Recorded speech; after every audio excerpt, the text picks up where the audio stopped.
नमस्कार, मैं पूनम भारद्वाज आप सभी के समक्ष प्रस्तुत हूँ कविता बच्चे काम पर जा रहे हैं लेकर।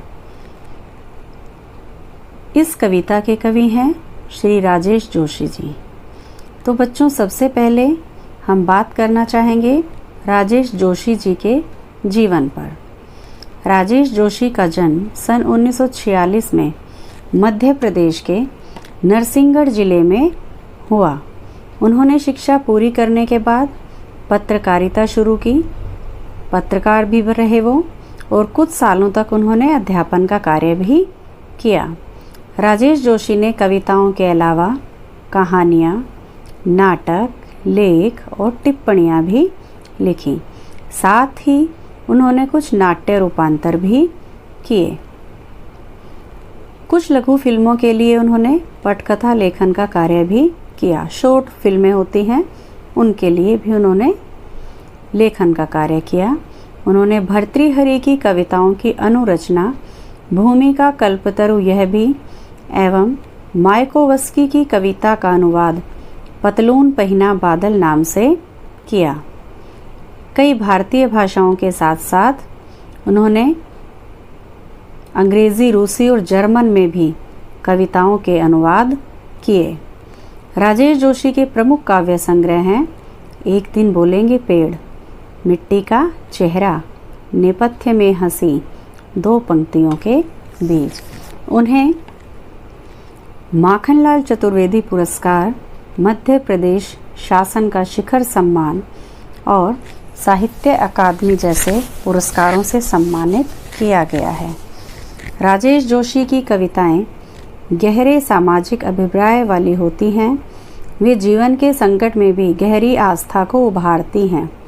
उनकी कविताओं में स्थानीय बोली, बानी, मिजाज और मौसम सभी कुछ व्याप्त हैं। उनके काव्य लोक में आत्मीयता है और लयात्मकता है।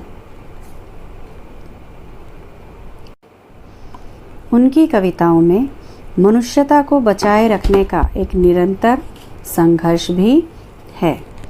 दुनिया के नष्ट होने का खतरा राजेश जोशी को जितना प्रबल दिखाई देता है, उतना ही वे जीवन की संभावनाओं की खोज के लिए बेचैन दिखाई देते हैं। अब प्रस्तुत कविता में क्या है, कवि ने क्या व्यक्त किया है? उन्होंने बच्चों से बचपन छीन लिए जाने की पीड़ा को व्यक्त किया है।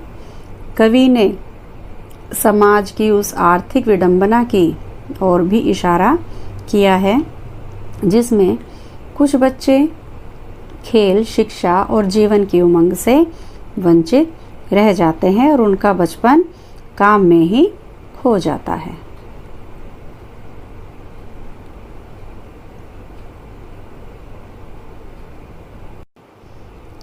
बच्चों, अब हम शुरुआत करते हैं कविता बच्चे काम पर जा रहे हैं की और उसकी व्याख्या की। कोहरे से ढकी सड़क पर बच्चे काम पर जा रहे हैं, सुबह सुबह बच्चे काम पर जा रहे हैं। प्रस्तुत पंक्तियाँ हमारी हिंदी की पाठ्य पुस्तक क्षितिज में संकलित बच्चे काम पर जा रहे हैं से ली गई हैं। इसके रचयिता श्री राजेश जोशी जी हैं। यहाँ पर कवि ने खेलकूद और पढ़ाई लिखाई को छोड़कर काम पर जाने वाले बच्चों के प्रति अपनी चिंता व्यक्त की है।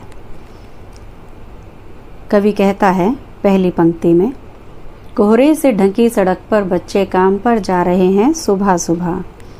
कवि कहता है कि सर्दियों के कोहरे से सड़कें ढक गई हैं। बहुत सर्दी है, कुछ दिखाई नहीं देता, ऐसी सर्दियां हैं, लेकिन सुबह सुबह बच्चे काम पर जा रहे हैं। लेकिन सुबह सुबह छोटे छोटे बच्चे काम पर जा रहे हैं। उनकी उम्र क्या है? पढ़ाई लिखाई करने की है, खेलने कूदने की है, लेकिन वे पढ़ाई लिखाई ना करके मजबूरीवश काम करने जा रहे हैं। हमारे समय की सबसे भयानक पंक्ति है यह। भयानक है, इसे विवरण की तरह लिखा जाना चाहिए। इसे सवाल की तरह काम पर क्यों जा रहे हैं बच्चे? कवि यहाँ पर इस पंक्ति को आज के युग की, आज के समय की सबसे भयानक पंक्ति मानता है। इससे बढ़ा चढ़ाकर लिखना अथवा विवरण की तरह लिखना भी बड़ा भयानक है। इसे लिखना ही कैसा है, बड़ा डरावना है। अब कवि कहता है कि इसे एक विवरण की तरह नहीं, एक काव्य पंक्ति की तरह नहीं, इसे तो एक प्रश्न की तरह लिखा जाना चाहिए। यह तो एक प्रश्न बनता है कि बच्चे काम पर क्यों जा रहे हैं, आखिर क्या कारण है जो छोटे छोटे बच्चों को सुबह सवेरे इतनी सर्दी में काम पर जाना पड़ रहा है, जबकि उन्हें जाना कहाँ चाहिए, सुबह सुबह पढ़ने के लिए स्कूल जाना चाहिए और खेलने कूदने के लिए जाना चाहिए। कवि का कहने का भाव यह है कि बच्चों को काम पर ना जाकर अपना भोला भाला जीवन व्यतीत करना चाहिए। अब आगे कवि कहता है, क्या अंतरिक्ष में गिर गई हैं सारी गेंदें, क्या दीमकों ने खा लिया है सारी रंग बिरंगी किताबों को, क्या काले पहाड़ के नीचे दब गए हैं सारे खिलौने, क्या किसी भूकंप में ढह गई हैं सारे मदरसों की इमारतें। अब यहाँ पर कवि क्या कहते हैं कि ये बच्चे गेंद से क्यों नहीं खेलते, क्या सारी गेंदें आसमान में गुम हो गई हैं, क्या उनकी सारी रंग बिरंगी किताबों को दीमकों ने खा लिया है, या सारे उनके खिलौने किसी काले पहाड़ के नीचे दब गए हैं, या कोई ऐसा भयंकर भूकंप आया कि जिन स्कूलों में उनको जाना था वह स्कूल भूकंप के कारण ढहकर नष्ट हो गए हैं। अर्थात क्या सारे मैदान, बाग बगीचे, घरों के आंगन सब नष्ट हो गए हैं, सब खत्म हो गए, उनके लिए कुछ नहीं बचा।